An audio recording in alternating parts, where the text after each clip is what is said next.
Hey, it's me, April Spectrum, and this video is not about autism. I actually have a question for you. Do you guys remember the Berenstain Bears?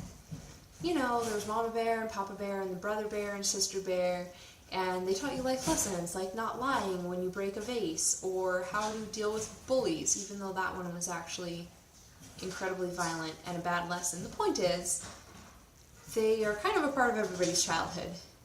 And I recently learned that for my entire life I've been spelling it wrong, which is probably not that big a deal. I mean, spelling it with an E, spelling it with an A, in the long run, what does it matter? But from there, I kind of started noticing other things that I've had wrong. Like, are you familiar with the restaurant Chick-fil-A?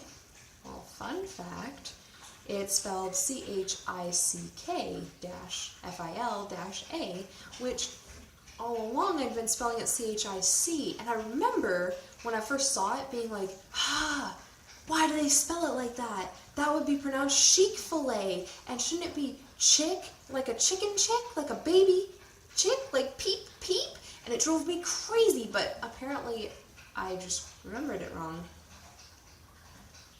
And I also remembered the Volkswagen logo being a V sitting over a W with like a little slash in between, like separating them.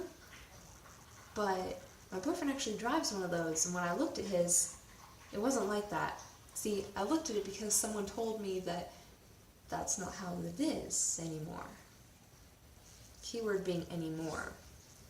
The things I'm talking about are just small examples of what's called the Mandela effect. And what the Mandela effect is it is an instance in which something you know as a universal fact turns out to not be the way you know it. It's named after Nelson Mandela, and fun fact, I've experienced a Mandela effect. You see what I did there? That was a pun. I'm using humor to deal with anxiety because this stuff really freaks me out. So when I was a kid, in school, in kindergarten, we learned about Nelson Mandela. And in kindergarten, we just kind of learned the basics, like that he was an important guy and he was in jail. Okay. Or rather that he'd been arrested for his beliefs. And we were like, wow, that's really horrible. We're so glad we live in America where we're like more superior than that and stuff. And then in first grade, they had a little more, and they explained about how the apartheid was this big giant racism thing in South Africa, and that he died in prison because he had been arrested because he dared to speak out against the government. And we did this like celebration of his life funeral thing at our school. It was this huge assembly. The whole school was involved, and we sang songs about him. Hey, hey, Mandela, where are you? And we did like this little dance and stuff. It was like a big deal. And we did like arts and crafts, and we baked cakes. It was huge.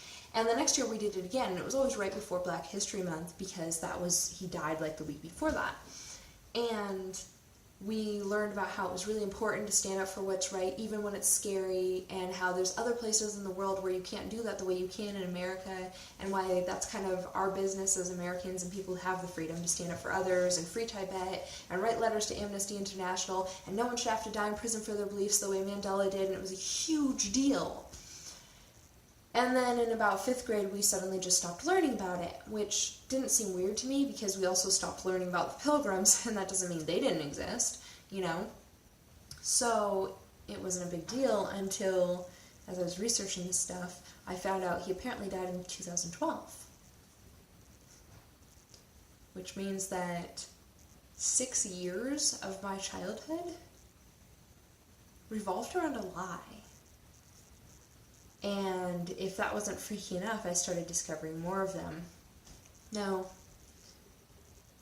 I'm going to trust that after this video, you'll kind of Google things that you think are pretty universal, like Looney Tunes maybe, and maybe your mind will be blown and it'll be different, or maybe not, because these aren't things that everybody experiences as being changed, but some people do, and the people who do all experience the same change, which is what makes it different from, say, remembering something wrong. Because we've all had those moments too, you know, like, oh, I totally thought I shut that light off and it's not shut off.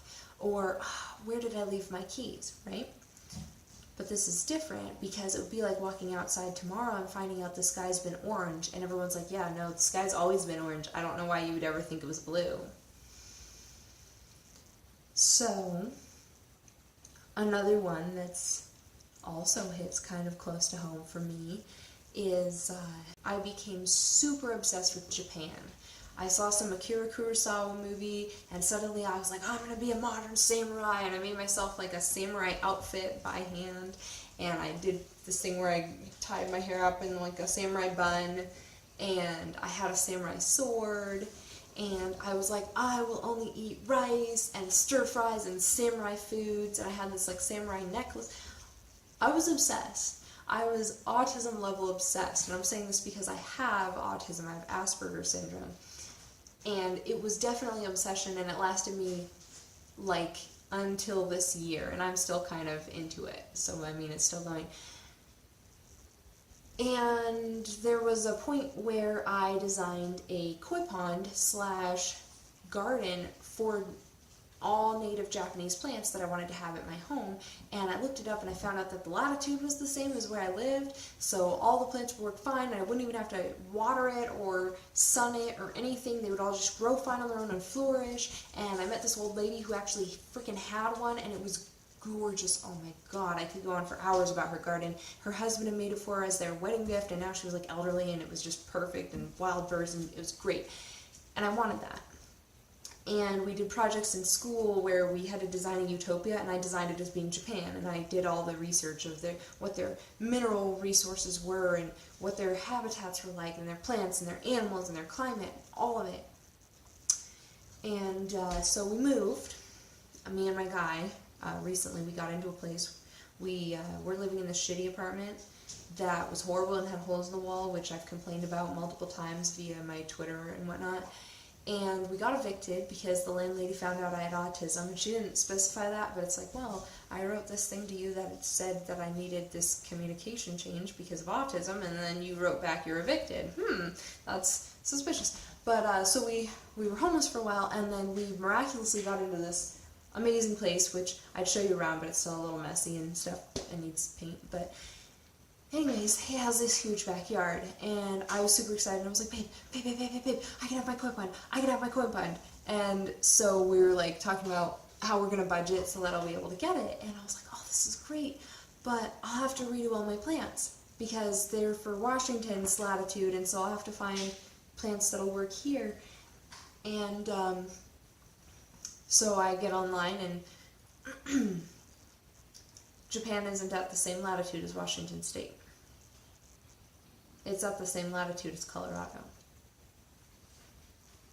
And the climate isn't the same climate as Washington State. It's the climate of Colorado. And the plants that I picked out don't exist. The weirdest one is the Berenstain one, because here, it's funny, my dad, when I was a kid, he would collect beer steins.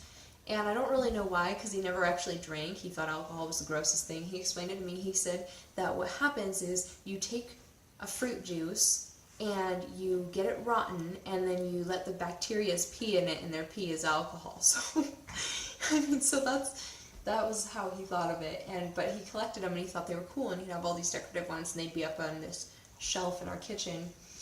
And my sister would call them the Beerenstein bears instead of Berenstain. She doesn't remember that. I remember it because I remember thinking she was going to get in big trouble for it, but she doesn't remember it. And she's like, no, it's always been Berenstain. I mean, there's Stan and Jan Berenstain. But, yeah, odd stuff. So anyways, that's my brief little video about Mandela effect. Please like and share and follow and all that. Subscribe, you know what I mean. And I'd like you to comment any Mandela effect type things that you have experienced